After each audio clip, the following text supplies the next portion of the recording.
Today we're going to talk about April 1st, 1974. I'm not one for the pranks, but I'm going to talk about someone who was. Today we're going to talk about a helicopter, some tires, and a mountain.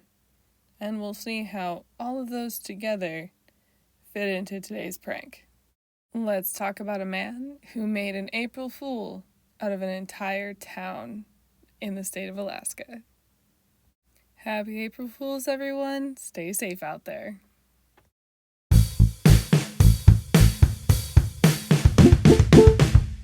The town of Sitka is located on an island in southeastern Alaska.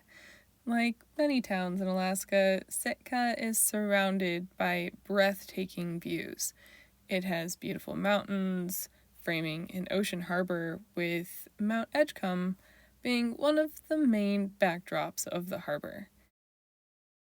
In 1974, there was a Sitka resident who had been staring and plotting to use that volcano, or extinct volcano, for an epic prank for over 4 years. Oliver Bakar, who went by Porky, was a known prankster in the town of Sitka. He woke up on the morning of April 1st, told his wife that today was the day. After his wife lovingly told him not to make an ass out of himself, he left the house to find his team of accomplices. After telephoning multiple helicopter companies and receiving just as many refusals as phone calls, he tried one more, and Porky finally got a hit on his line. A helicopter pilot in Petersburg by the name of Earl Walker was willing to take on Porky's plot with him. Earl, the pilot, was fog-bound and told Porky the moment he could see past one more telephone pole, he'd be on his way.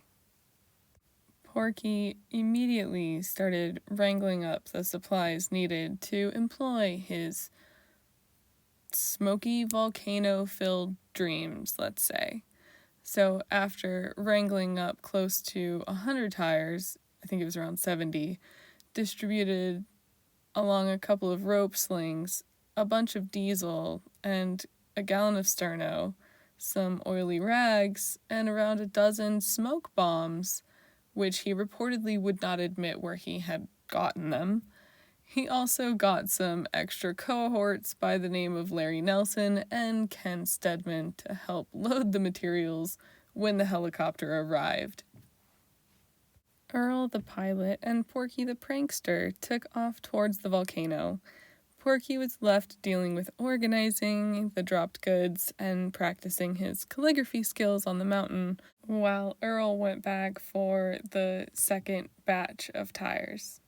Porky spray painted the words April Fool in big 50-foot letters on the snow on the top of the mountain. The two finished situating their assembled incendiaries, and they set the tire stack ablaze. On their way back in the helicopter, Earl contacted the FAA tower for landing clearance, and the controllers responded with, and I quote, "I'll bring you in as low and inconspicuously as possible, and by the way, the son of a gun looks fantastic." Porky had accomplished his 4-year plan. Porky did remember to contact the FAA and the local police and fire department. He failed, however, to notify the Coast Guard. So when black smoke was rising from the crater of Mount Edgecumbe, the town of Sitka was becoming gravely aware that the volcano across the water from them may be an actual threat, more than a beautiful sleeping giant. A commander in the Coast Guard called for the smoke to be investigated. They sent a helicopter and a whaleboat in response while the troops were on their way to investigate. The commander also called the admiral in Juneau to notify him of the possible volcano situation. The police and the radio stations in the town of Sitka had phone lines blowing up as more and more people in the town and surrounding state learned of the smoke rising from the crater of Mount Edgecumbe.